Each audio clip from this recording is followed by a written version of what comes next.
Hey meow, everybody. What's up? It is Thursday. How you doing? Are you doing well, Adam? Are you doing I'm great doing today? great. I love this is an amazing election. Lots of action, lots of stuff to cover. Yes. Yeah. Uh we weren't on yesterday, so we had the Kamala Harris Whoa, first whoa, rally whoa, whoa, with whoa. We were oh on sorry, I'm sorry. yesterday. We were Yeah. on our second channel, How to Kill a Yes. Franchise, talking about House of the Dragon with special guest, actual justice warrior dropping Right. in for the second half of the conversation. So check that out if you haven't already seen it. Yeah, it was interesting. So Yes.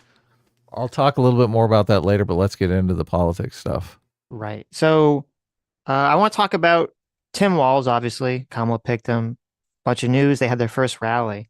But before that, I guess we should talk about this. Kamala Harris was heckled. I assume you saw this. Heckled. She was heckled. Okay. A bunch of pro-Palestine, anti-Israel protesters Ooh. were yelling at Kamala. Here, I sent you the Twitter video if you want to bring it up. Uh-oh. You should watch it. Uh-oh. Okay. This is kind of interesting. This was Kamala had a rally in Detroit. Now, this rally, apparently, this is what they claim. The rally got so big, so many people wanted to show up that they had to change the venue to an airport hangar because there was so many people there, which is kind of interesting. Kamala's really been able to surf the wave of energy when she took over the spot, which, by the way, your boy Sitch predicted this perfectly, Adam. Okay. Did you? Your boy, how many people? There are lots of people out there that said, Biden's not going to drop out because no one wants to take his place, right? They're going to be like, no, 2024, it's too risky, blah, blah, blah. And I said, no, that is incorrect because whatever Democrat takes that spot, that rises to that slot, they will be seen as the second coming of Obama. Okay. They will be seen as the savior of the Democratic Party and they will get so much money and so much energy. Doesn't matter who it is. Everyone will go, oh, thank you. Thank the Lord. And look, that's exactly what's happened with Kamala.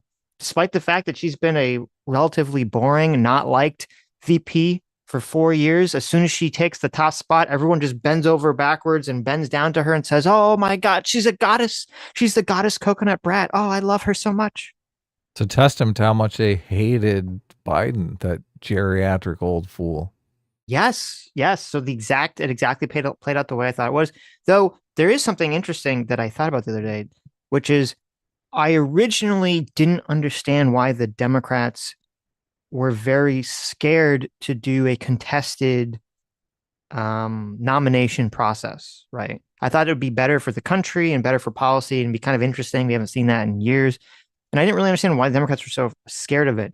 Now I realize that from a strategic perspective, from a political perspective, I understand completely why.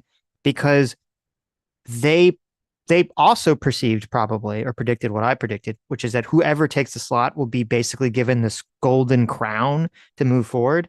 And if you have a contested situation where people have to fight at the convention, and it's not really sorted out till then, you can't have this sort of messiah media cycle that Kamala's having right now. Right. It's a food fight. They're trying Right, to avoid that. exactly. It seemed that Right, seemed obvious. That's right. what they were doing. They were terrified of a uh some sort of fight breaking out, and the person who ultimately becomes a nominee gets skinned up, bruised, No, no, no. beaten up. That's not what I'm saying. I'm saying like yeah, that would be a fear, but it's even if they had like a food fight and there was someone emerged victorious and it wasn't, and they weren't like that badly bruised up or whatever, it wouldn't have the energy of being the anointed chosen one the way that Kamala has the energy she has now. Right. The descending from the heavens on Right, high, right. And I halo actually of sunshine. exactly, and I actually wonder in like a cynical perspective, and maybe in a kind of dark perspective.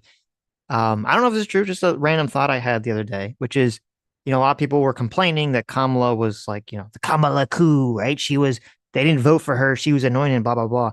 I wonder if that anointment process, like in a weird psychological level, actually is like a boon to her campaign in terms of like this groundswell of messianic energy. Because then it's almost like she's the return of the king. She's Aragorn come back to save everyone from the evil Sauron Trump. I'm wondering if that like hits people on a psychological level they're not really aware of. Right. It is interesting how this election is playing out so similar to the 2016 election because Hmm. that was, obviously the Democrats want to make history, which they always want to do, right? That's their Right. basically their electoral strategy at this Herstory, point. excuse you. Yeah, exactly, exactly. Well, I mean, they did it with Obama, which wasn't herstory, but Right, right. but they're going for the Obama card again, right? We're making history. Psychologically, people like to believe they're living in historical times. We're going to feed that need by making history here. We're going to elect the first female president. And Donald Trump came along and put a stop to all of that. Everyone was jilted. They're like jilted lovers here. And now Uh-huh. it's squaring up again, right? It's herstory versus the big bad orange man. Once again, is Donald Trump going to stamp out this history again? Or Hmm. are we going to anoint Kamala, the Jesus of the Democratic Party? It is kind of funny if Trump wins again. It's like I know. Trump has stopped a woman from being president, both times, right? Twice. Yeah. So Oh yeah, my. it's Donald Trump keeps standing in the way of female progress. He keeps punching down. Yeah. Look, I think there is a better than 50-50 chance that Kamala is president in November. So, Yeah. and Well, I mean the mhm. I do see a lot of people on the right going into denial mode over this because they're letting their own personal intuitions, their hatred of Kamala. Yes, she sounds like a stoner from California, right? They're like, oh, Right. this is impossible. But that's the same thing that happened with Biden. Everyone was like, this guy's a geezer. No one shows up. He's hiding in his basement. There's absolutely no way he can win, right? And then he wins. Oops. Yeah, Yeah. exactly. Right. So don't get ahead of yourself here. Well, This is a formidable opponent now. with Kamala, it's fascinating because I agree with everything you just said, but I feel like as a trying to be a more unbiased observer of things, I completely see where the right is coming from because when you hear Kamala talk, it's terrible, Oh, I know. It right? is. She says nothing really. We were talking about this at the rally. She has a stump speech. If you've seen one of her speeches in the last 2 weeks, you've seen all of her speeches. She says the same thing every time, and it says Yeah. nothing. Almost It's word for ridiculous. word. Yeah. Yeah, almost word for word. Uh, I'm going to give you, I'm going to fix the economy. I'm going to fix Medicare. Donald Trump's going to take it all away. I'm a prosecutor. He's a criminal. I'm going Yeah. to go after I the criminal. know Donald Trump's type. Right. Yeah. I know Donald Trump's type. We've heard all this. Like, it is crazy just how vapid and shallow what she's saying is. So I do understand from like the right's perspective. They see this, they hear this, they think, okay, well, Kamala has Biden's record for 4 years, like around her neck, like an albatross. How can she possibly win? How is she getting so much support she's getting? And it's Right. just because people really despise Trump a lot. And so they see her as a fresh, fresh energy, fresh person, fresh meat, I guess, to, take him on. And that alone, the hatred of Donald Trump alone, I think, is propelling her to this sort of catastrophic messianic thing. And the eternal question until the election is, will that energy, which I think is not this energy behind Kamala, is not based on her or anything that she does whatsoever. It's kind of based on opposition to Trump. And the question is, will that energy, this level of energy, be able to be maintained by Kamala until the election, or will it start to subside and sort of the new car smell wear off and maybe people become disillusioned with her?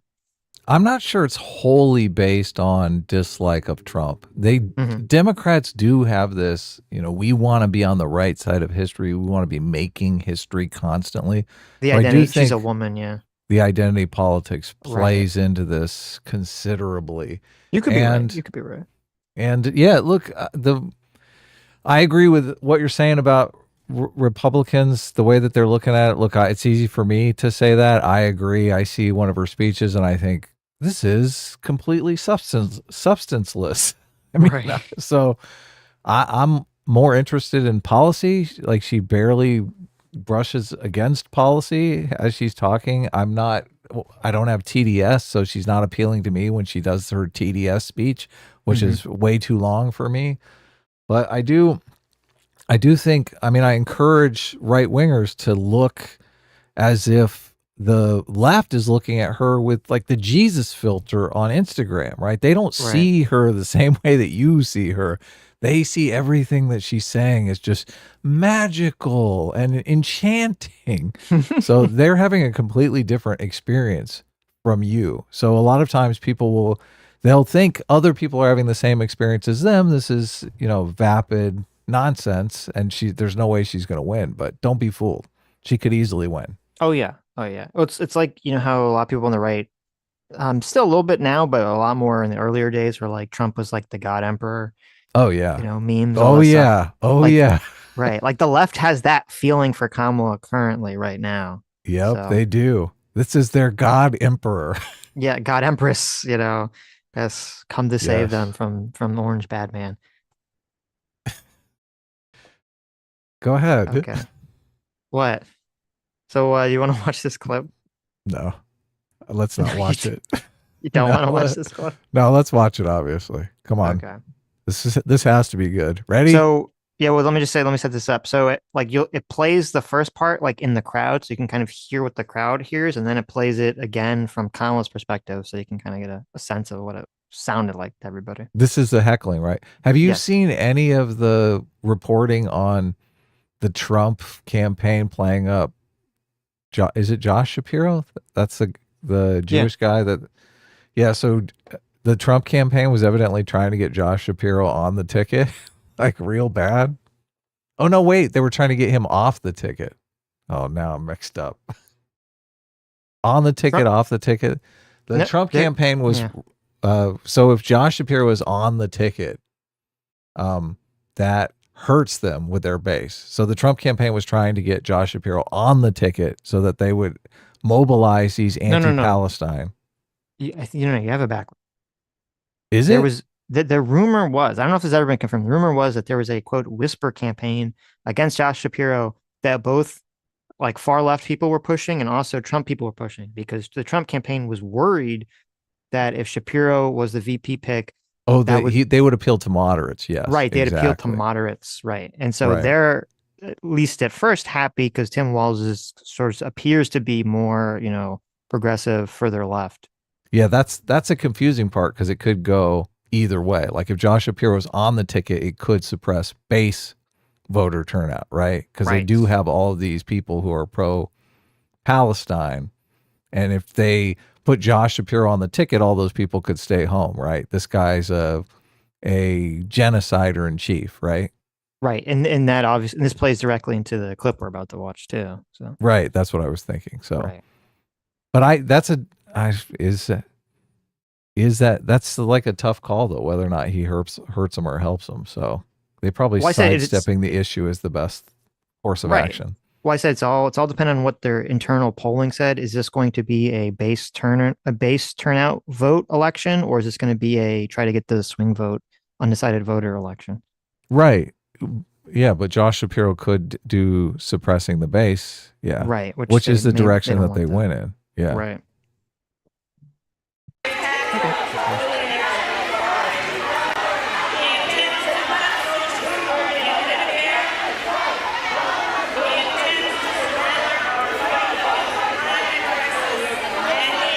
To end the Affordable Care Act. You know what? If you want Donald Trump to win, then say that. Otherwise, I'm speaking. What were they saying? It couldn't. They're saying genocide. Okay.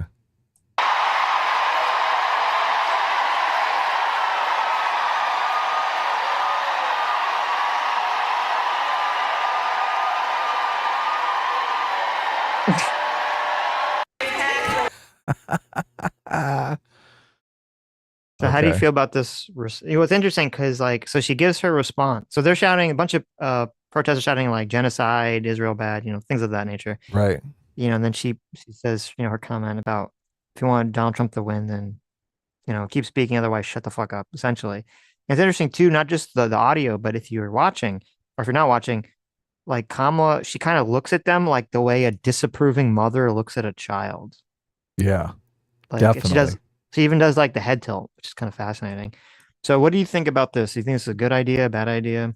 Well, this is the first time seeing this clip, and obviously this is a huge problem for the Democratic Party Hmm. because they are kind of splitting their base along this line. So, I mean, avoiding the Shapiro pick is probably the best move for them.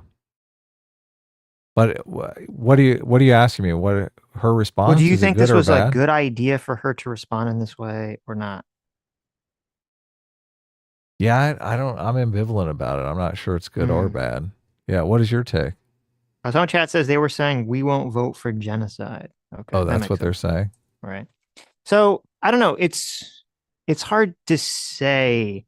On one hand, I think one of Kamala's problems is that she does talk to people as if they're Oh, she children talks always. down. She talks down. That's the thing that's you think triggers people, Well, like a lot of times people say she sounds drunk, which she does, and I'm not sure if it's because she's drunk or she has this like talking to children voice.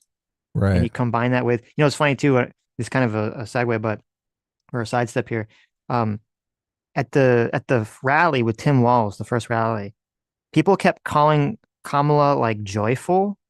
And I was like, what the fuck? That's so weird. Why are they calling her joyful? And I realized it's supposed to be like the rebranding of her annoying cackle and her laughing at everything that she says that's Oh, not you're funny and awkward. right. So You're they're like, right. oh, she's so full of joy. She just can't help but laugh. It's so strange and weird. But Yeah. but regarding this, going back to this first, it's huh. So the phrasing is if you I don't know. The phrasing is if you want Trump to win, then say that. Otherwise, I'm speaking. Let's It is let's watch it one more time. okay. Now that we know what they're actually saying and stuff. What do you think? It's Okay. only 38 seconds, Yeah. so ready? Go. Oh, gotta turn the volume on. Ready? Take two. Go.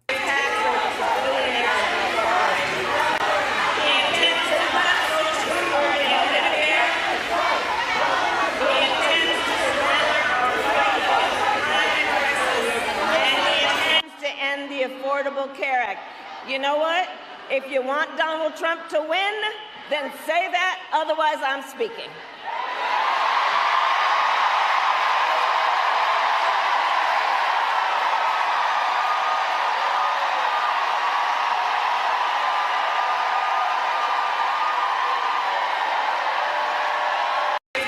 You're so right. At the very end there, she even does like looking down her nose thing. She's She does the like, teacher mom head tilt thing. Yeah. Where she she like does raises the an like, eyebrow. Yeah. yeah, exactly. Yeah. It's weird. I'm looking It's at you, very strange. bitch. It's very I mean, and I wonder because on one hand it like makes sense on a thematic level because I'm sure it's a bunch of dumb kids protesting, right? Oh, it is. Yeah. Yeah. They're probably Um, all 18. right, right.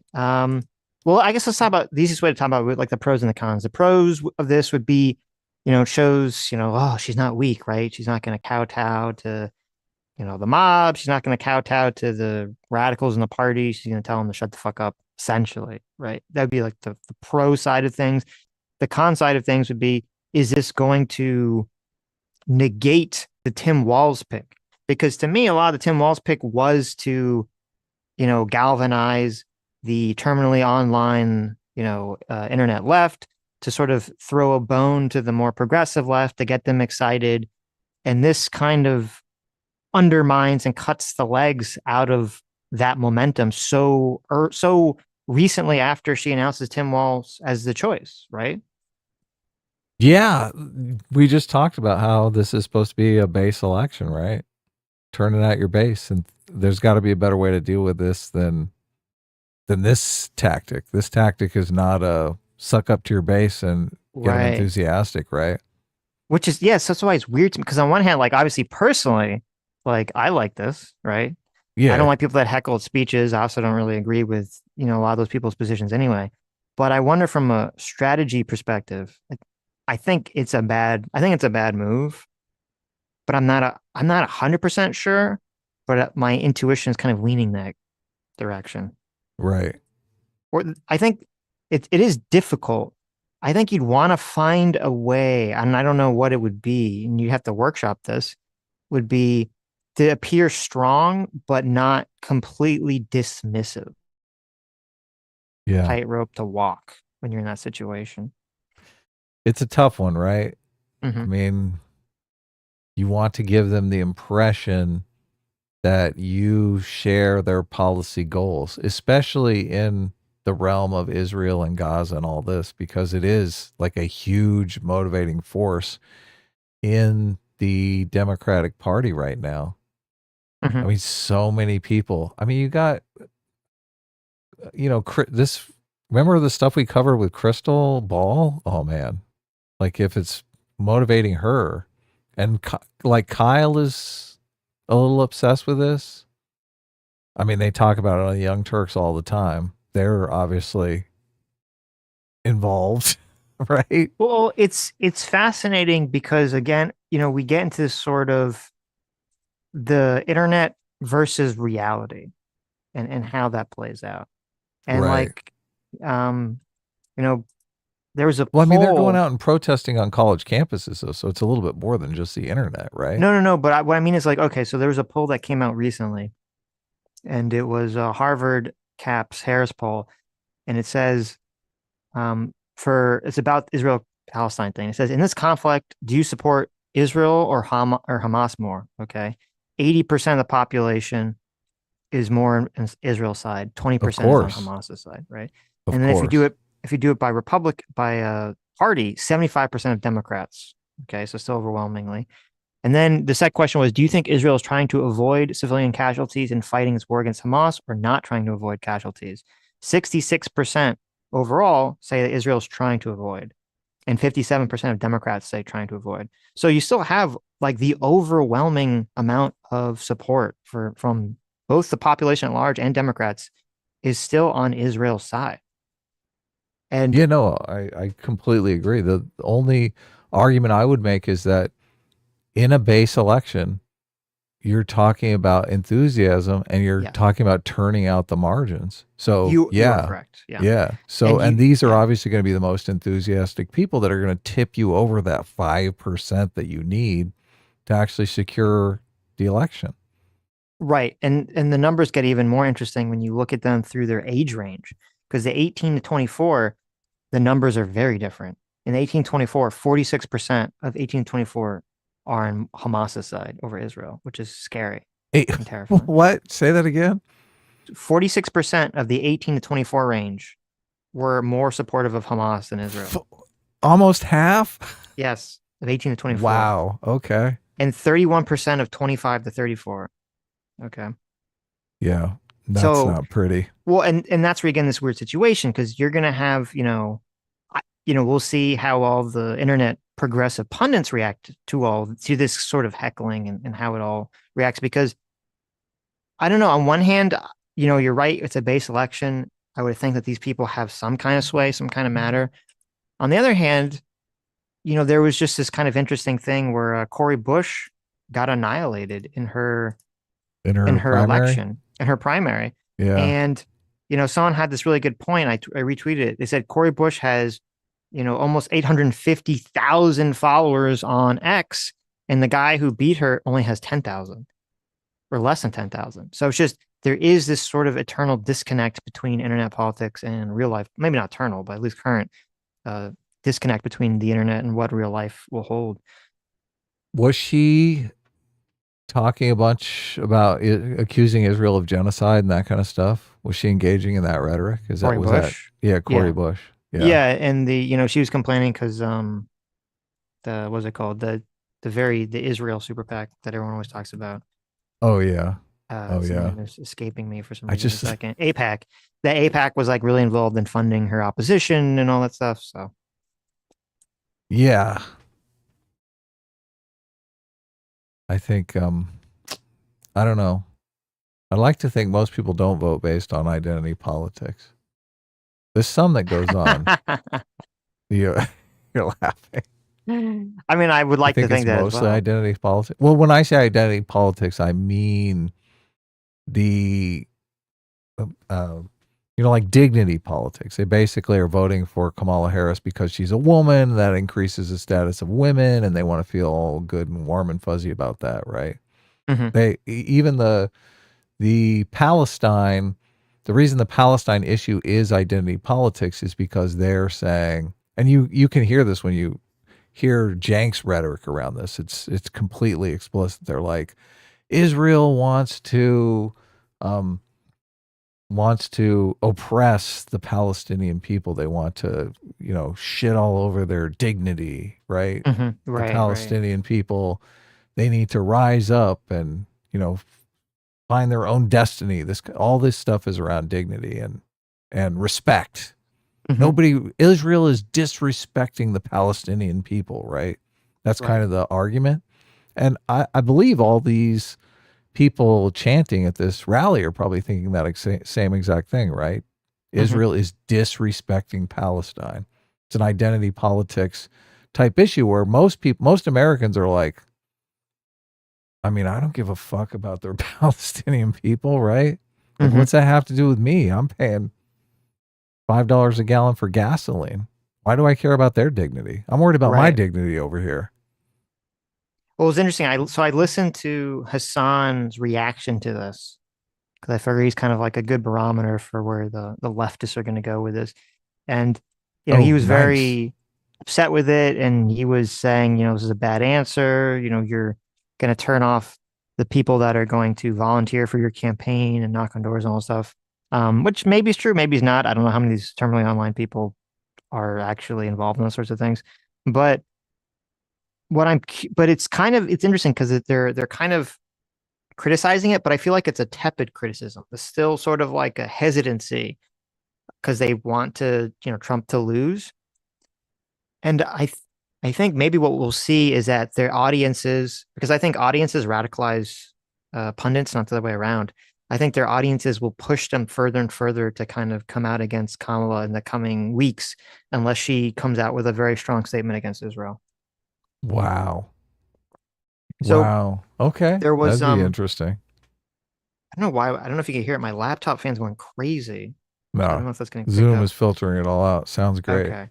I have no clue why, but there were two statements or two things, I guess, related to this. There was, so apparently before this Just speech, can I say so I do kind of agree with Hassan, Mhm. unfortunately, that I mean, these are the people that go out and shut down freeways, right? They're the most politically engaged you could be. If Right, they would be canvassing for Kamala Harris if they weren't shutting down freeways for the Palestinian people. possibly. Yeah. So Mhm. go ahead. Um,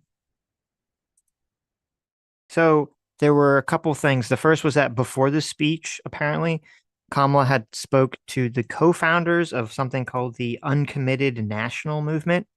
And this was started by a Palestinian person, and it's supposed to be like sort of the left trying to get the Democrats to vow to stop giving Israel weapons or something.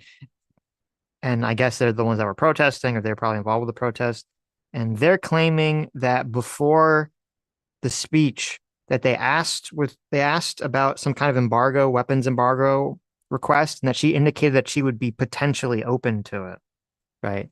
Mm-hmm. So, but that sounds like it could be, is that like a real thing, or is that just like something you say to a group of people, like to tell them to fuck off, right? Weapons embargo for Israel. Right. Yeah. I'm very skeptical, even though Kamala did criticize Benjamin Netanyahu when he showed up, I believe.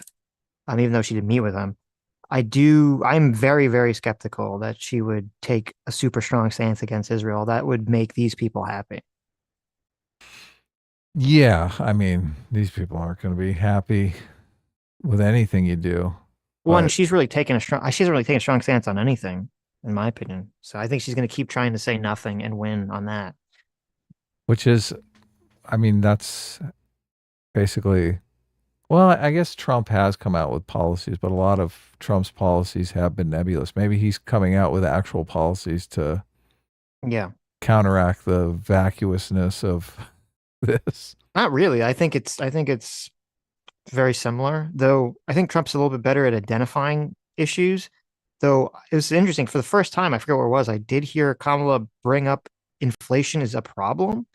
And Hmm. she said she was going to fix it, which is kind of funny because like anything that she says is a problem and that she's going to fix, that always just breeds the question, well, why aren't you fixing it now? I Why hasn't know. the Democrats fixed it in the last 4 years? So,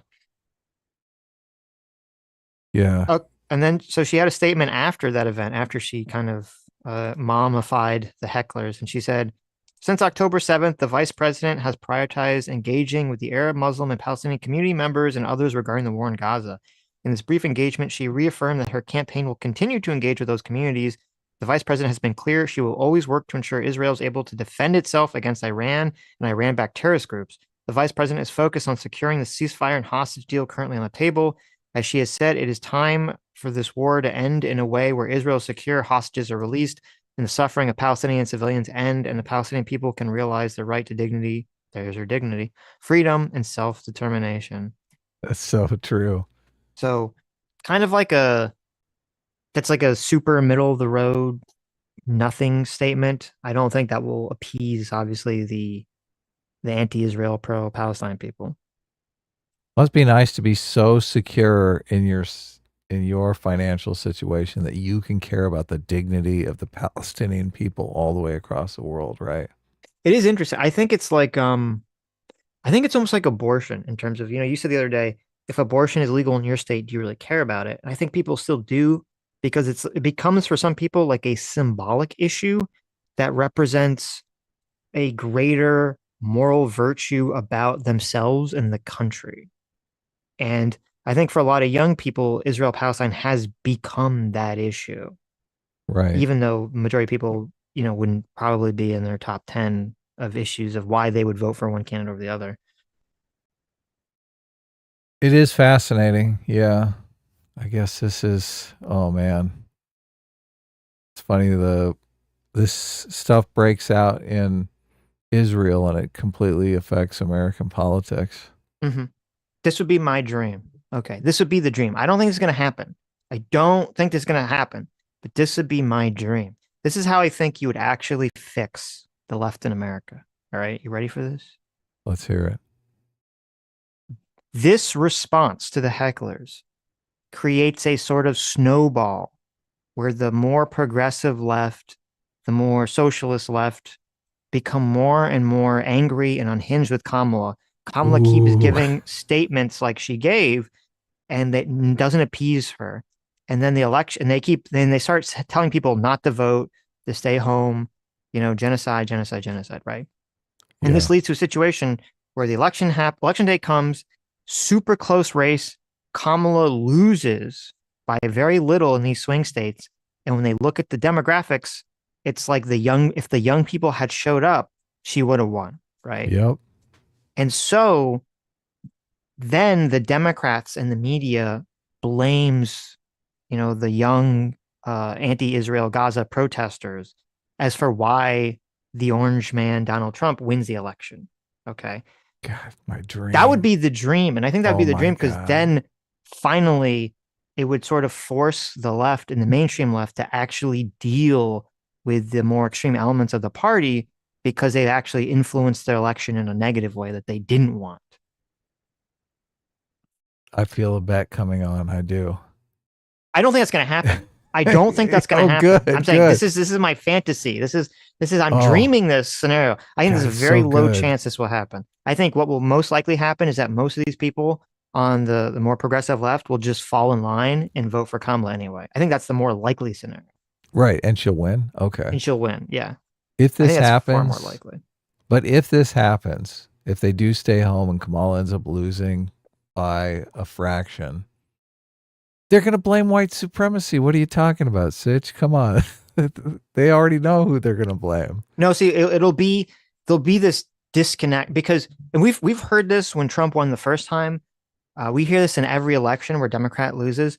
The Democrats, they start blaming some element of some part of the Democrats will blame the base for not coming out. And then the people that represent the more progressive sides, they try to pivot to blaming white people and saying, well, why aren't you blaming Republicans? Right? This happens every election cycle on both sides when someone loses.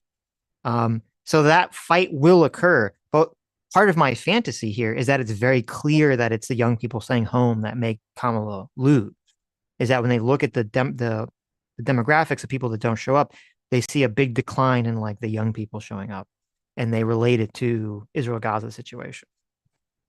So it's very Everyone, clear. yeah, everyone always says that it was young people that got Joe Biden elected, and that it was the policy, the forgiveness on student loan debt that really got him over the finish line. Right. So they are catering to young people. They're looking for something for young people. Mm-hmm. So anyway, I don't think it's going to happen, Adam. I'm not betting on this. I don't think it's going to happen. Yeah, I think good. it's low percentage chance happening. It's the dream. Okay. It's the Sitch dream. Yeah. But unlikely. Okay. Do you want to talk about Tim Walz's speech? How did you think Tim Walz did in his speech the other night? The rally speech? Yeah. There's a big rally. If you guys didn't see it, there's a big rally. Kamala comes out. She announces Tim Walz, officially as her VP. She talks. Shapiro talked. It was in Pennsylvania. I guess that was a good move to show that there wasn't bad blood. And then Walz comes out and he speaks at the end. Right. Yeah. What do you think about the whole affair? I don't know if you watched the whole thing. You just watched Walz's speech. Boring. I mean, it bored me. Well, they're always going to be boring. I mean, it was a lot of me instead of us, we, what we're going to do for you. Mm-hmm. That's true. Which I just think is a miscalculation. It's like, let me come out here and, blow this guy in front of you over his biography. Nobody cares. I was just, yeah. So I didn't like any of that stuff. But like you said, I mean, these people could come out and just take a dump on stage and everyone would see him with the Jesus filter. So they don't care. It doesn't matter that it was terrible by my account. I don't matter. I did start listening to a bunch of interviews with this guy, and I was making fun of his voice the other day. Mm-hmm. And a lot of people took that as just I didn't like this guy. Well, I really don't know anything about this guy, so I'm still open to maybe he's great, maybe he's not. But I liked a lot of the things he said in the interviews he was doing. The stump speech is just boring. I do think it's interesting that there's like veterans groups that are basically trying to swift boat him. I don't know if you've heard any of that stuff. I have. Yeah, we could talk about that. Accusing him of stolen valor and stuff like that, which I completely nailed when we were talking about him, because you said he was in the National Guard, and I was like, National Guard, get the fuck out of here. Because I knew, I've heard other guys that are in the military talk about the National Guard. So. And I did say, I believe that National Guard is something a lot of politicians enter just so they can, but I've served in uniform on their resume. So not that he is, I think he got into politics late in life. So I'm not sure he joined the National Guard specifically thinking about politics, but maybe he did. You never know. You're never going to get an honest answer out of anyone. Well, the critique with him is that he was in the National Guard for some time, and then he was informed, supposedly, this is the story, he was informed that his unit in the National Guard was going to be deployed to Iraq during the Iraq War. Right. And that he dropped out after that. Once he got the notice. Yeah. Once he got the notice. And so now obviously he says, well, I had been planning to drop out. And then when he drops out, he runs for, office, right? Like immediately after. And so his claim is that, I've been planning to drop out for a while. The other side's claim is, he dropped out rather than go to Iraq. Well, I think there's two things about this. Number one, I don't think most people would care if you dropped out instead of going to Iraq on that issue alone, specifically, because Iraq is a very unpopular war. Most people don't think we should have gone there. I don't think that in itself looks like a dereliction of duty, because it's such an unpopular war nowadays. Like if it was something that people viewed as like a worthwhile cause, I think the view of it would be completely different. So that's the first element. The second element, which I think is more important than that, is what did he say about his service? And this is where I think he gets in trouble, is that there does appear, and I've seen screenshots of interviews he's given and I think statements he's put out and maybe even in books where he has sort of talked about him being in the military, and it seems like he's talked about him being in the military during, Operation Enduring Freedom, and he kind of makes it seem like maybe he did serve in Iraq or something. Yeah. He is sort of holding up his military service and making it sound like, well, he did do something. It's kind of like, people were acquainted to this, and I think it's kind of fair. It's, well, not exactly the same, but it's kind of like the remember the Covington kids? The Native Yeah. American guy was like, he was Vietnam era Vietnam veteran. time vet. Yeah, you're like, oh, does that mean he was in Vietnam? What does that mean? It's like, no, he was just in some military at the time of Vietnam, even though he didn't serve. And I feel like Walz he sort of did the same thing. He made it sound like he was kind of a combat veteran, which is really, that's pretty fucking stupid and dishonest to do, obviously. And he shouldn't do any of that stuff. So I don't know if any of this will actually have a negative impact on him, like broadly in the polls, but it does seem pretty gross if that's really what he was doing.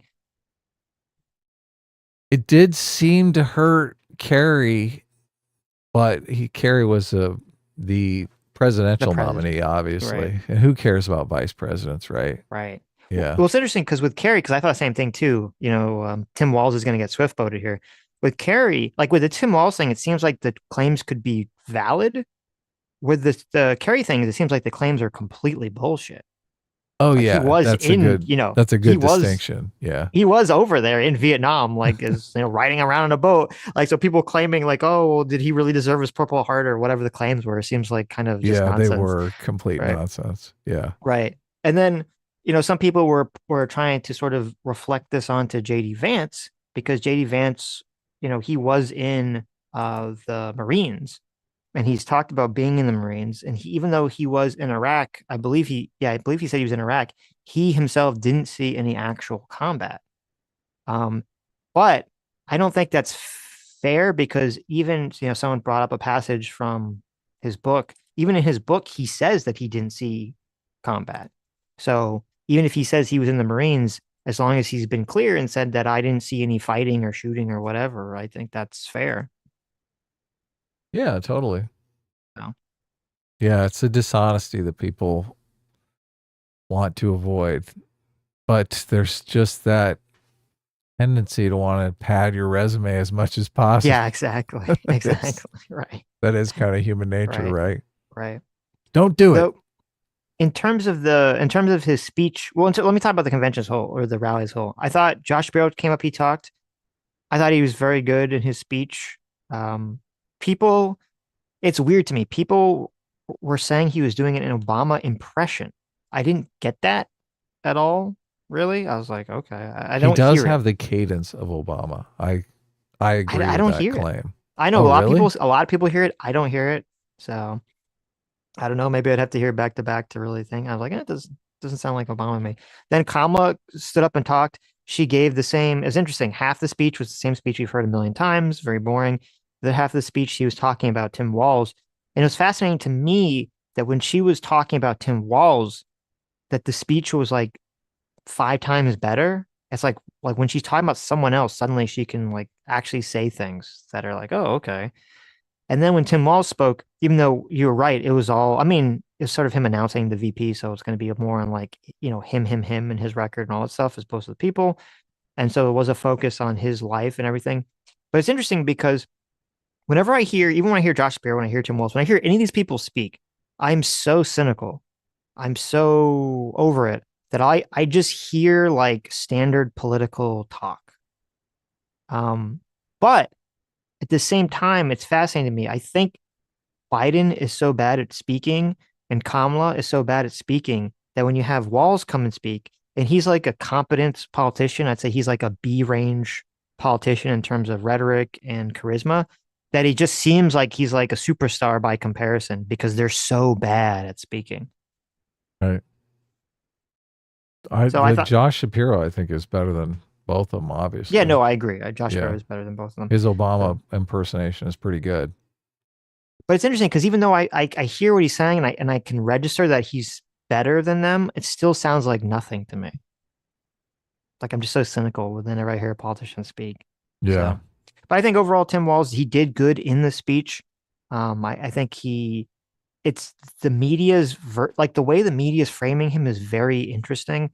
They're trying to frame him as like obviously the right wing media is trying to frame him as like a very far left socialist, Bernie Sanders, blah blah blah, and the left is trying to frame him as like they kept saying like joyful warrior. They kept saying that he's like he's a very down to earth, normal guy. Like they're trying to cast him as like the classical Midwest American. I thought the left was trying to frame him as far left progressive the same way. I was No, like, no, no. I finally, mean, the left I'm and sorry. right agree The here. mainstream left. Oh, okay. The mainstream left is not casting him that way. The mainstream left wants to cast him as folksy Midwest American. Right. The internet left wants Moderate. to cast him as like further left progressive. Right. So I just started listening to some interviews of him and was trying to make up my own mind. I'm curious where he's at on policy. I guess it doesn't really matter with Kamala at the top of the ticket, but you do think we seem to have a pattern going where whoever the vice president is kind of inherits the next election cycle. So, in 8 years, this guy might be running for president. And I mean, he looks maybe old. He'd be but kind of old in 8 years, though. He'd be 68. He's the same age as Kamala. Yeah. Oh, really? Okay. Yeah. He just looks old. He just looks old. Yeah. Yeah. People have been pointing that out, but yeah, 68's a spring chicken by comparison to these 70, 80-year-old geezers, right? Right. Yeah. And That's true. I do think there's something to experience, obviously. He's been a congressman for a long period of time. So this was the problem with Obama. Obama was a great orator, which put him in the public spotlight, and then, he gained the presidency, but he didn't really understand how to work the levers of power in an effective way. So sure, he became president, but he didn't get a lot accomplished.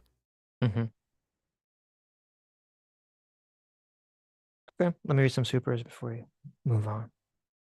J-Mac, thanks so much, Circuit Father, Daddy J-Mac, for the $100. Yeah, thanks. Very generous. Says, speaking of all this election stuff, my presidential 2024 Magic the Gathering decks are well underway. I've enlisted a few Sitch and Adam Show community members to help. I'm going to post a deck list on Twitter once done. What are your thoughts of doing a two-headed giant Sitch? Could be fun. That would be great. Yeah. We can What do is a two-headed giant Sitch? Oh, that's what is that? It's when you do like a 2v2 in Magic the Gathering. Oh, okay. So yeah, we could doing two-headed giant would be great. I believe there's ways to do it over the interwebs if that's what you're talking about. But yeah, JMac is trying to create decks that would be like representative of each candidate, which is kind of funny. So it'd be like the Trump Vance deck versus the Harris Walz deck. Wow, that'd be fun. Yep. And JMac again for $20. Thank you so much. Says at the end of the day, money matters more than Twitter followers with regards to politics. Yeah, money matters in terms of, I think money matters in terms of creating an infrastructure where people can go knock on doors and call people and do that sort of direct messaging. So you got to turn that money into effective campaigning, though. Right. Effective turning out the vote and campaigning. So. And I'm not, some people who can raise money can't use it effectively. Who was it? Was it John Kerry that ended up losing the presidency with like a bunch of money in his campaign coffers? Everyone was like, really? What the fuck are you doing? Like, you didn't even fucking spend all the money, you moron. That's funny. Libertarian Sasquatch for $5 says the Kamala propaganda machine has been creeping me out. It's not even the propaganda. It's the people's acceptance of her without question. It is interesting. It is very interesting to see sort of a like a psychological daze overtake the left. That to me mirrors the psychological daze that has overtaken the right for 8 years, but obviously people on the right won't see it that way. I came to the realization that this charge that people are low information voters, it's often aimed at centrists by partisans. They say, look, you don't even know the issues. But it occurred to me that the real low information voters are the partisans, because they really only know their side of the argument. They only know policies from their perspective. and they're just like the fluff, the Well, sales pitch for the policy. it's Yeah. interesting that so like if you ask a lot of undecided voters, they're low information in terms of you ask them questions about things they just literally don't know, right? And Right. if you ask the people in the partisan bubble, they're just regurgitate a bunch of like talking points that their side has fed them, essentially. So they Exactly. seem to be like more Exactly. informed, right? Yeah. But they still seem low information to me. Right. There was I don't know if you saw it. I haven't watched it yet. I'm gonna watch it, see if it's worth watching on stream. Aiden Ross did this hour Interview with long Trump? interview with Donald Trump. Yeah. And it's kind of funny because I thought, like, is this like a big insult to Tim Pool? Because Tim Pool had only like 20 minutes. And Tim Pool's like a Oh, serious, political, show. And Aiden Ross is like one step above a literal retard. So I just thought it's like, and there's a clip that's been circulating. Like a few years ago, Aiden Ross thought and I don't know how he became pro Trump. He was like anti Biden because he thought Biden wanted to take away abortion rights for women. And it was like, what? Like, it's just so like that's when you talk about like low information, right? yeah, of So course. I'm Yeah. curious to why apparently this came about because Barron, Trump's child, is like a big Aiden Ross fan, which Really? tells you something about what's going on there. And then if you didn't see it after the interview, Aiden Ross showed Trump that he had a Cybertruck Yeah. that had the like a wrap on it that was the picture of Trump standing up after he was shot. So, Yep. I don't know if you noticed, it's kind of interesting. Someone pointed this out to me that whenever people bring up the Trump was shot to Trump, he always acts very awkward and like uncomfortable about it. He's not like going out there like, kind of putting in everyone's face saying rah, rah, rah. It kind of feels like he doesn't like talking about it. And I'm curious if it's because, the experience was harrowing or if it's because he's kind of an older person. And a lot of people from a generation, they don't like talking about injuries. It's almost like embarrassing or like a sign of weakness to do. Yeah, that's probably the case. That's a good assessment there. Yeah. It's a And then, generational thing. This generation, they get a hangnail and they want to go on Twitter and right, brag they about use it. their It's their like, injuries and their problems as like a trophy or as like a accomplishment essentially to yeah, gain, sympathy points. yeah, And the older generation was literally the opposite. It was like, you keep that shit to yourself. And exactly. also, I don't know if you saw, there's a clip of Aiden Ross got Trump to do a little dance, and it's super cringe. Oh, we So, got to watch that at yeah. least. Okay. Well, if you find it, you can bring it up. Titanium Dragon Neo for $5 says, "Dang, Adam's venomous on Twitter arc is in full swing, huh? Oh well, more fun for me. A Team reigns supreme, and Sitch is no slouch." I get that from Sitch. Sitch is the one that's really just calling people retards and shit. I mean, Wow, I'm the one, really. yeah, look, Mm. it's fun. I like telling people to fuck off. Come on, Sitch, it's a blast. I mean, you've been pretty aggressive on Twitter recently. I do agree with that. It's fun. I like Okay. it. Everyone always they think like you're triggered or something, and I'm like, Mhm. what? What? Why? Mhm. I don't know. The back and forth was Hutch likes to come in and completely like misrepresent you, and it's funny. It's funny to Mhm. like clap back at him because I think he's oblivious to what he's doing. He could be. He could be. Yeah. He So I basically found came in and the he's like, is this tweet serious or are you just like lying? And I'm like, are you a idiot or a moron? mm. So I found the clip if you have the watch together up Okay, I do. of I him can have it dancing. up. And also, yeah, XQC is in the back. XQC is like here. He's wearing like a big Trump head shirt, which is weird because we watched that stream where XQC was like very, I don't know, he seemed kind of woke in that stream. So I don't know what happened.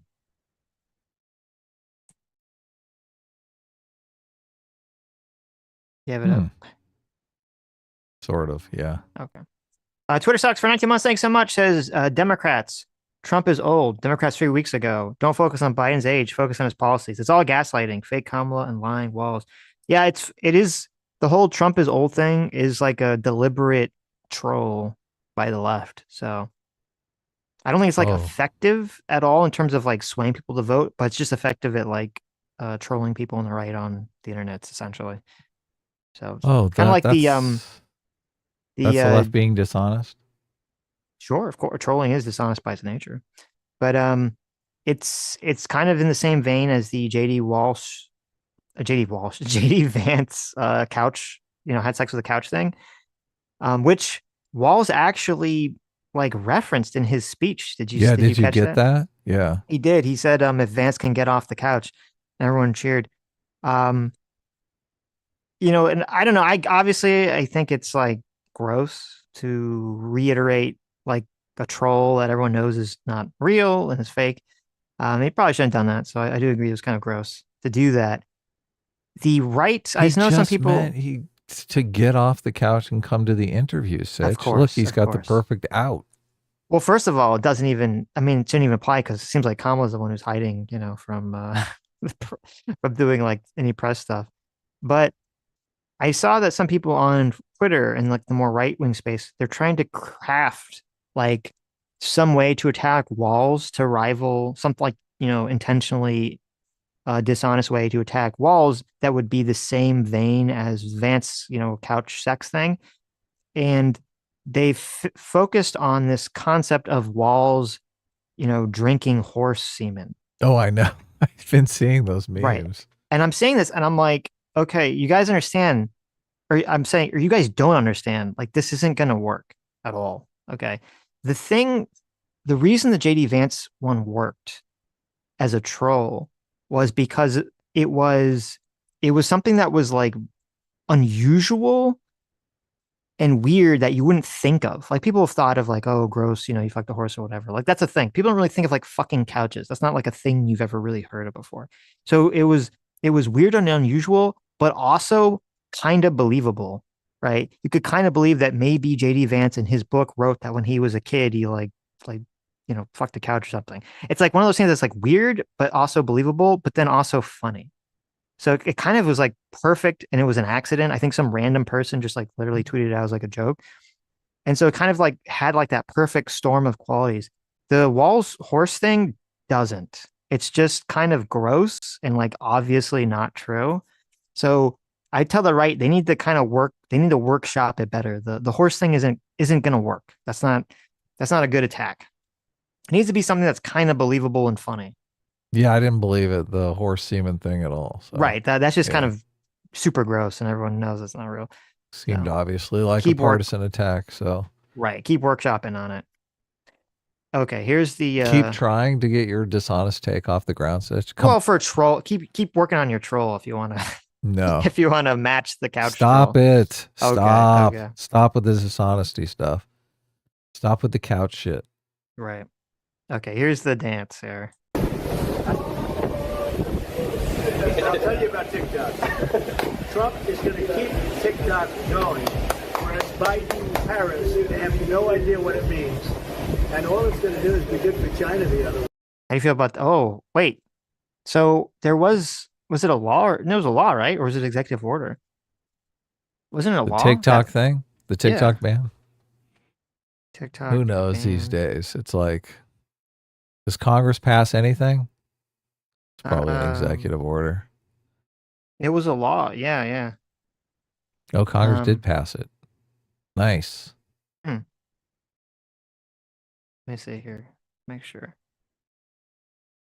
Yeah, I think it was a law. So that is interesting. So Donald Trump is officially come out against that, which I didn't hear because I only kind of watched the dance part of this. I don't agree with that, obviously. TikTok does need to be divested and banned from America. So hmm, that's an interesting stance. It's no good. We're going to save TikTok. They want to destroy TikTok. So all of the people on TikTok, vote for Trump. Vote for Trump. An amazing stream. W's in the chat. Thank you, man. Any last words? How's he going to save TikTok, Sitch? Who knows? Who knows? I don't know what that means. I mean, their law says that TikTok needs to be sold to Americans. So, I mean, you'd think Right. he'd be in favor of that.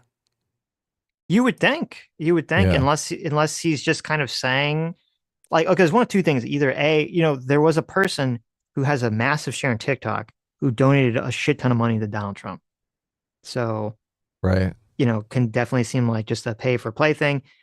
Trump can mean it in two ways. Either, and he's vague, probably intentionally on purpose. Either one is that he wants to try to work to rescind or to get rid of cancel the sort of TikTok bill that would make them, divest from their Chinese overlords and probably go out of business.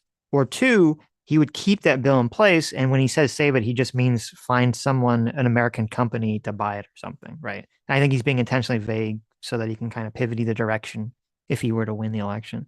This is the stuff that's driving me crazy, which I'm not sure this has been the case in elections gone in the past, where candidates basically just completely misrepresent the other candidate's position. Like he's saying the Democrats want to destroy TikTok and we want to save TikTok, which that's not accurate. That's not accurate at all. It's a complete misrepresentation. Kamala will come out and say Trump wants to end Social Security, right?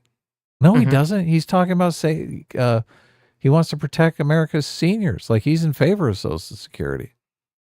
Like what's going on? Why is everyone lying, Sitch, about everyone else's positions? Because that's what you do. That's like the original. It doesn't seem like it used to be that way. Yeah. It doesn't seem like. I feel like it was always that way. What do you mean? If both candidates are in favor of protecting Social Security, that's great. It's a non-issue, right? We can move on to something else where we disagree. No, you gotta attack them and say no. They're gonna do something bad. The lies drive me crazy. I know they do. All these lies drive me crazy. It's like they should. People coming out and saying, I'm not voting for this person because this policy. And I'm like, what? That's not their policy. You dumbass. Talk about low information voters. You're worse than low information voters. You got information, but it's wrong information. Misinformation voters. Well, it's interesting because now it seems like the tactic for both sides here, for both Harris and Trump, is, you say you misrepresent what the other side's policies are, but then you're sort of very intentionally nebulous and vague on your own policies. Which allows the opposition to misrepresent you. Exactly, right. It's a vicious cycle. Yeah. Kind of like, all right, I don't know what's going on here. Let's watch that dance one more time. Oh, it's beautiful.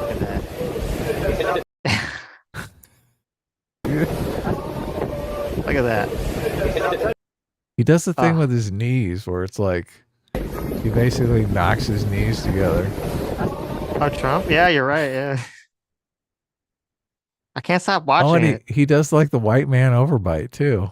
He's doing the total white man overbite. I can't stop watching this. It's so silly. See, Aiden Ross knows better than to do the white man overbite. Look at that. Right. That's the way you do it, guys. He's also not locking his knees in that weird position either. That's the way you do it. You put a big smile on your face like it's easy. You don't look like you have to really concentrate hard. Listen, it takes all of Trump's mental capacity to do that little dance, that little jig. All right. Don't put that concentration face on. Save that for the bedroom. Okay. Save that for sex. They call it the double jerk off, right? Is that what that dance is? Oh my God. The double jerk off, right? Oh yeah. No, look, double fisting it right there. Yeah, exactly. You got two people and you got someone on each side. I wouldn't aim those directly at your face. I think you should aim them a little bit, man enough. Oh yeah, look. Maybe a little down. Right. Aiden's doing the popsicle. There you go. Okay, well, there you go. Twitter Sucks for $2 says, but the Democrats about Project 2025. Oh, thank you. Reminded me. So there's an interesting thing about the Project 2025 stuff. You have the Heritage Foundation comes out. They have these policy proposals called Project 2025. The Democrats use it as a big spooky document to kind of attack Trump with over and over again. Trump has said pretty explicitly, to my surprise, not vaguely, very explicitly, has said that he is not in favor of it and called it, and actually he called it far right. which I was very surprised to hear. So he's been very, very strong in his language, distancing himself from Project 2025. Obviously, that doesn't stop people on the left from, attacking him, trying to associate with him, dishonestly, despite the fact that he said that, assuming Trump is telling the truth, they keep trying to associate with him to say that he's gonna, that he's lying about it. So yeah, I was going to say, oh, so that's the end of it then. Oh, nice. right. No, so here's kind of an interesting update to all this that I wasn't aware of. I guess it just came out recently. So JD Vance actually talk about like stupid fucking decisions. Okay. I don't know I don't know how this was decided, when this was decided. I mean, this is just another piling up of the bad decision it was to pick JD Vance.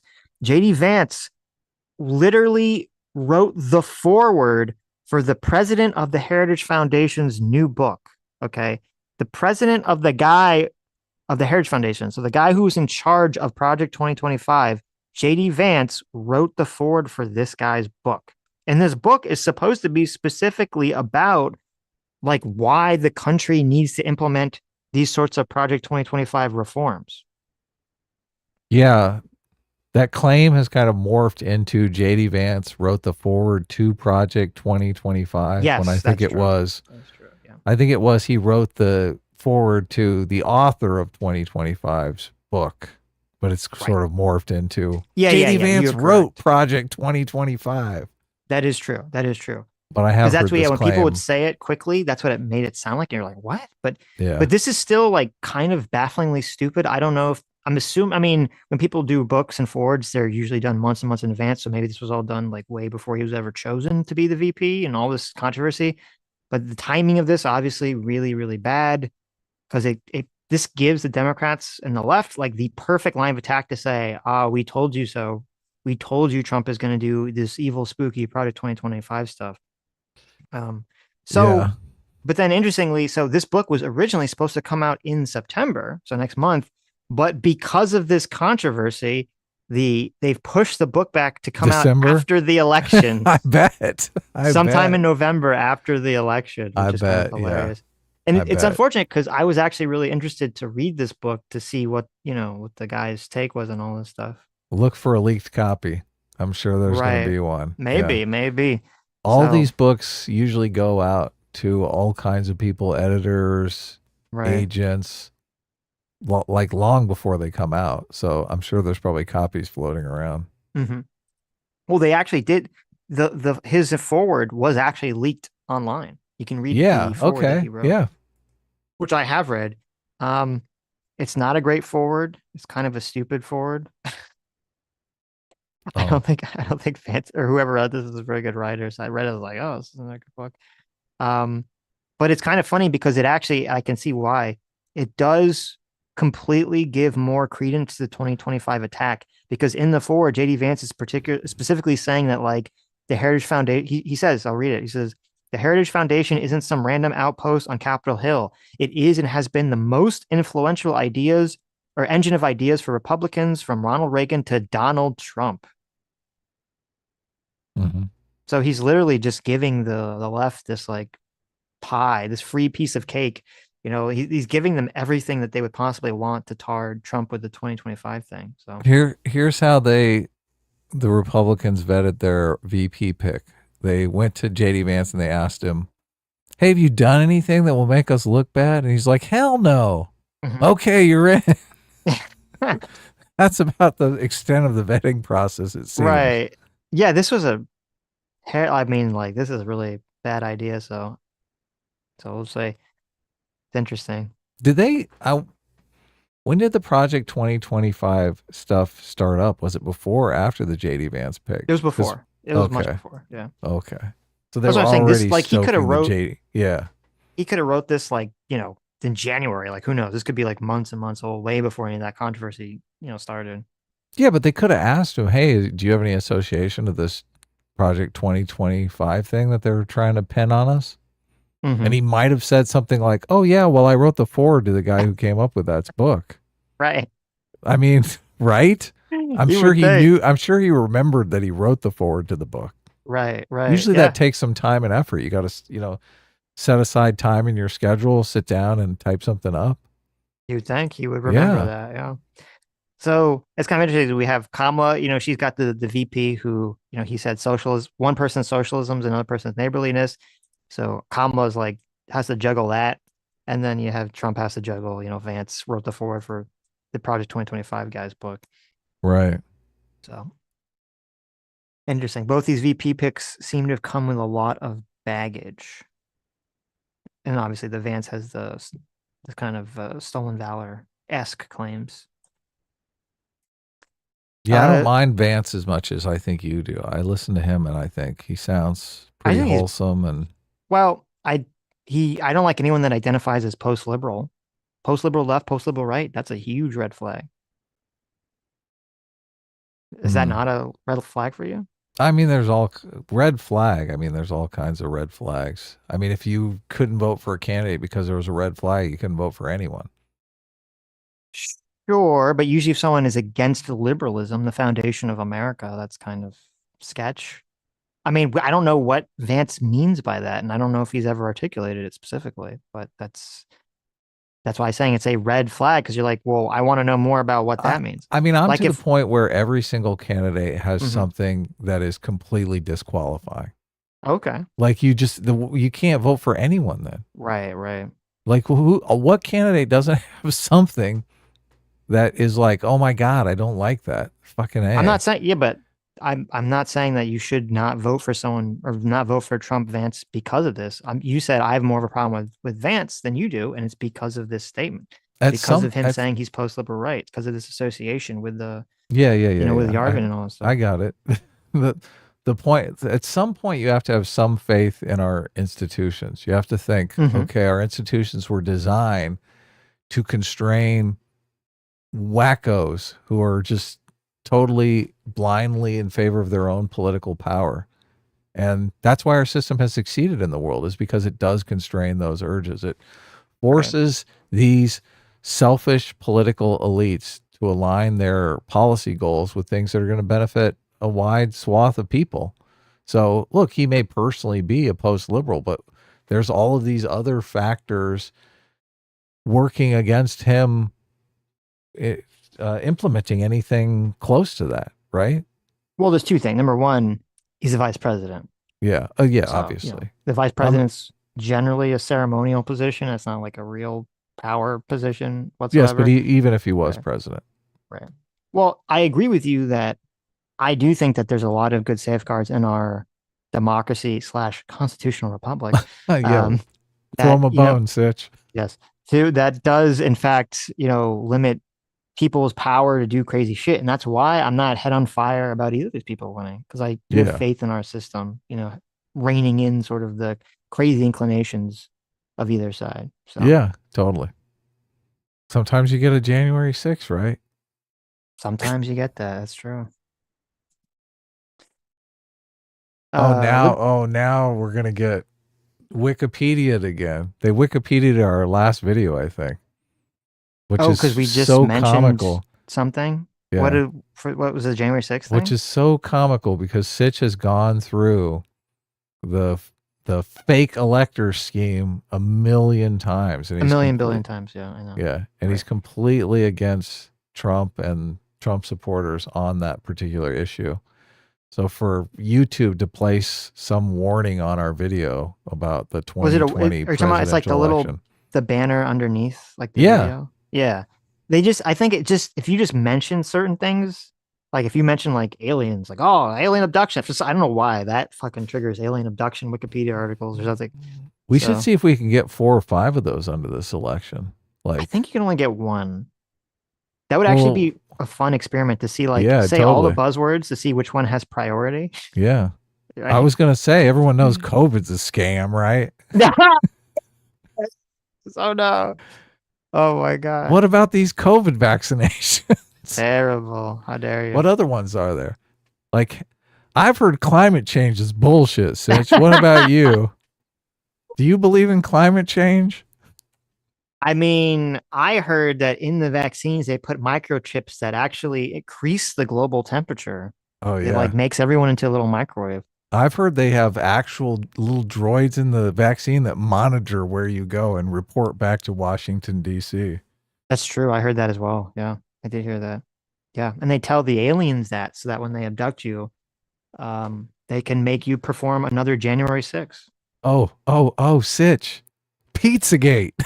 Oh no! Okay, now you've gone too far. You've gone too far, Adam. Did I cross the Don't line? even. You Did I crossed the cross the line. line? Don't even bring that How up. many of these can we get? I picture like a stack of them under our video. Just video is gonna Like get banished to the shadow realm. you Okay, can't even get to the comment section. It's I like so know. deep. There's so many like warning, what Wikipedia things. Oh, Yeah. Okay. okay. I think Now we hit them look, all. YouTube, please. We were joking. That was just Yes. joking. Okay. Okay. Libertarian Task Force for $5 says, the Democrats and Kamala are praying Iran doesn't attack Israel because people on the left will go full mask off. That's a good point. That's actually a very interesting point. Yeah, there's all this conflict right now between Israel and Iran. Iran is sort of like, it's so interesting. Iran is like trying to weigh what kind of counterattacks they're going to do on Israel. And I'm assuming, I could be wrong here, but I'm assuming that the Iranian leadership isn't full blown retarded and that they're very aware that Netanyahu is like so itching for any reason to attack Iran or to invade Iran or to invade Lebanon or something. I'm assuming they know that. So they might be another one of these like completely bullshit counterattacks where they like tell everyone in advance where they're shooting, right? And it's just kind of a completely symbolic, nonsensical thing. Because Yeah, they were talking about it on some podcast about how the Biden administration has back channels to Iran telling them not to attack Israel because Netanyahu wants to stay in power and he's just itching for a fight. So right. he's deliberately trying to provoke them. Yeah, I mean, I'm assuming Iran is aware of that, but Isn't it weird that we're like counseling Iran now? Oh, don't do it'll be super bad for you. well, He's a it should be madman. obvious. It should be obvious. So I don't know. We'll see. It's very fascinating. Netanyahu But yeah, I mean, is going to be out of power like as soon as this war is over, right? I mean, nobody likes him. nobody likes. He's Yeah, really only clinging to power because of the war. yeah, that's completely true. Yeah. But yeah, no, it would be, and it's correct. I hadn't thought about from that perspective. If there was a conflict, you would see a lot of people. You'd see a lot of unhinged people on the left going even more mask off on Israel. So that'd definitely be bad for the left.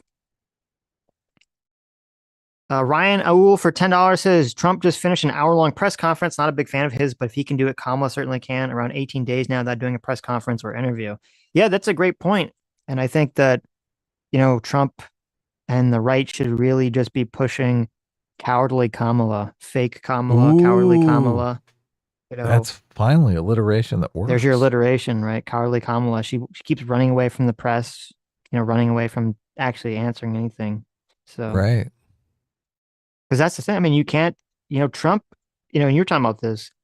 Trump, like Obama or like most politicians, Trump runs to speak. He runs to the microphone to speak as much as he can. Yeah. Be interviewed. He talked to the Black Journalists Association. Obviously, he's not afraid to do tough interviews. He's very good in those situations generally. So This is also kind of politically brilliant in the internet age because you listen to a Trump campaign speech and he does like a different campaign speech every time. He hits broad themes, but he words them differently and he ad libs a lot and he is very funny. So I do think that incentivizes people to watch multiple of the campaigns, even though, that's a phenomenon that you wouldn't have seen before the internet. Like a lot of these different campaigns are published on the internet. And I do think it helps him with his supporters because they're consuming more Trump content.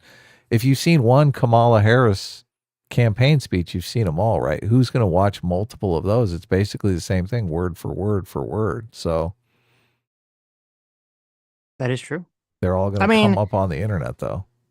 Trump heavily focused on immigration every speech, but you're right. It is not as like Kamala. The last 2 weeks, every speech she gives is essentially the same speech. And Trump will hit similar notes and themes, and he has talking points, but there's a lot more variety in what he's saying than what Kamala's saying. So he's a variety show. There you go. He is funny. There you go. So there was this little controversy kind of related to that where the big streamer Kai made a claim that the Secret Service was contacting him, and like it made it sound like Kamala wanted to have some conversation with him, and he was turning her down, and he was annoyed by it. The Kamala Harris campaign has denied making any sort of overtures to Kai directly.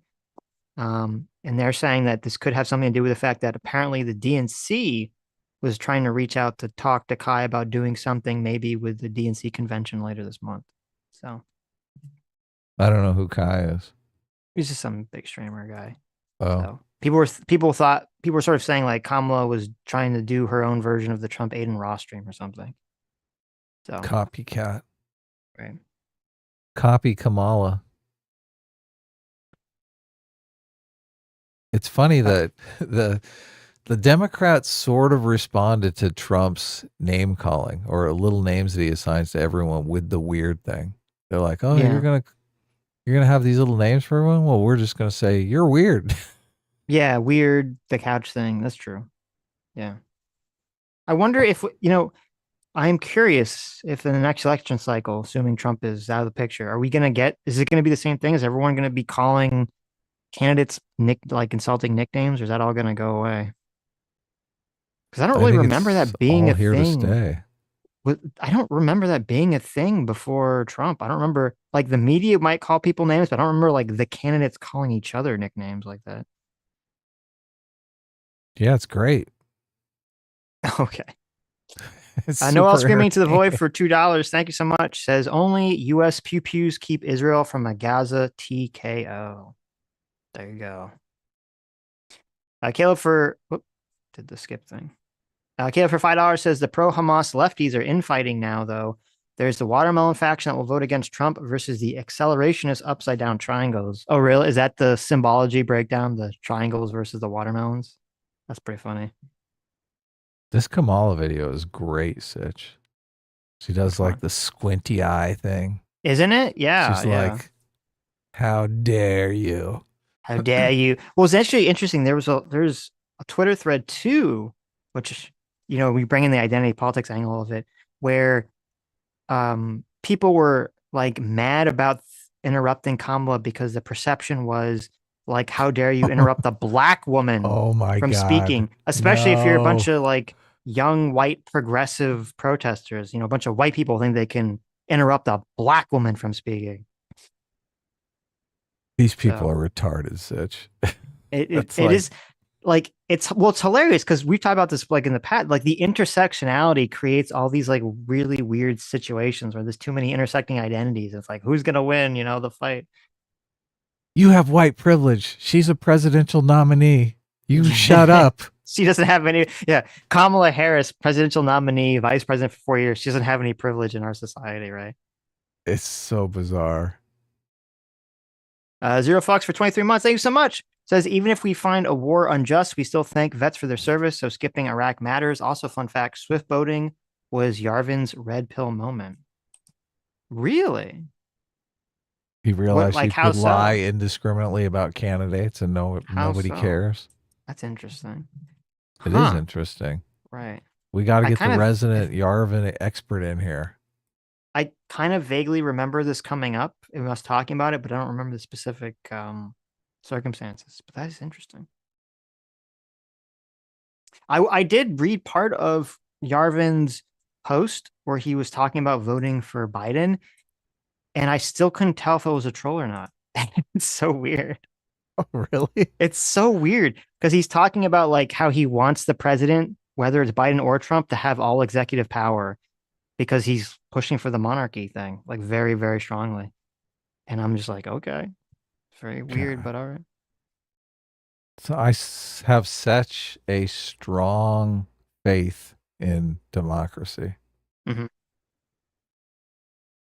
So do I. The whole monarchy thing, I think, is complete bunk. Mr. Ubercross for $5 says, if the polls are off this time as they were in 2016 and 2020, Trump will be winning by a larger margin than when he beat Hillary. Really? Interesting. I know. But will he be winning by a larger margin than when he beat Biden? That's the question. How dare you? But I'm going for that wiki. Come on, Sitch. I know you are. But yeah, I mean, the polls obviously, I believe the polls become more and more clear the closer you get to the election, or more accurate as you get closer to the election. So, Less undecideds. right. I'm an undecided I voter think, right again, now. I think it's just entirely reliant on will Kamala be able to maintain this kind of false, this vacuous energy she's surfing on? Will she be able to maintain this big wave till November? November is a long way away. Things could change. She could definitely fall off the board and crash into the rocks. So, The big reservation I have in voting for Trump is the fact that if Trump loses, he's going to be a complete sore loser about it. of I course. mean, we have evidence of that. He's probably going to poison the electorate by saying, "Oh, I totally won. They robbed me again." He's going to cry forever and ever and ever. Mhm. And it's going to really degrade our institutions, which I'm not in favor of. But then then I would have to go around and say, "Oh yeah, I voted for Trump," right? After he does this horrible thing. So I'm worried about voting for Trump and Trump losing and being a fucking sore loser. And I wonder how many people, I mean, obviously Trump supporters don't care about this. They don't even think about it. It's not on their radar. But I wonder how many moderates are thinking the same thing, that I can't really vote for Trump because he's a sore loser and I don't want to have to justify whatever he's going to do after the election if he loses. That's interesting because, one of Kamala's, she has two slogans right now. One is we're not going back. And the second one is when we fight, we win. Yeah. And so I wonder if that second one is kind of trying to weigh in on that sort of winner loser perception that you're talking about. Yeah, I don't know. I wonder, and I listen when Trump talks, and people ask him this constantly about what are you going to do if you lose? Is there going to be the peaceful transfer of power? And Trump constantly waffles on it. I think, why don't you just say, look, if I lose the election, I lose the election. Like Because he's I'm not. gonna. Everyone knows he's not. If he loses, it's going to be rigged, fake, phony, forever. Yeah, I think you're right. Yeah. I think you are right. So you can't. I don't know who's going to win this election, and I don't think I can vote for Trump for that specific reason, because he's going to be a fucking sore loser, and I hate sore losers. Okay. Mm. One of the great things about Americans is, and the American system is, we come together as a country, peaceful transfer of power, all that stuff. If that's a social convention that's degrading over time, if voting for Trump doesn't help that, it hurts it. That is true. Yeah. That is true. Interesting. Look, I don't begrudge other people voting for Trump, though. If you vote for Trump because he's got your policy goals in mind, and you think you got a better chance with Trump, that's fine. And you can see past the, he's going to be a sore loser thing. You're just more interested in policy. Go for it. Look, I think that's how democracy is supposed to work. I think you're supposed to look at the policies people are putting forward and thinking those policies are going to be good for me, my family, and my community. So that's the way people should vote. I agree. The Rooster for $2 says Walz has the Vosh vote now. Horse reference. There you go. Thank you. I've seen that going around too. So, Yeah. But look, let's face it. He always had the Vosh vote. He's a Democrat. Right. He could drink a gallon of horse semen and it wouldn't make a difference. Mm-hmm. Caleb for $10 says there's some legitimacy to tying Trump to the Heritage Foundation on the basis the Heritage is the leading think tank with their pulse on MAGA. Trump certainly hasn't read the 900-page document, though. Yeah, I mean, I understand that's sort of the common perception of it. But if JD Vance if he comes out very strongly as he has and talked down to it, and then you have JD Vance literally writing the forward for the guy's,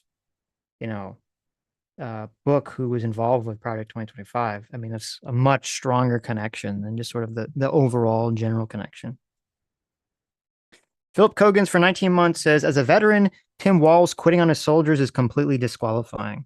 Yeah, I can understand completely why someone who has served would have that exact feeling about that. So, because it does seem pretty gross from a military perspective.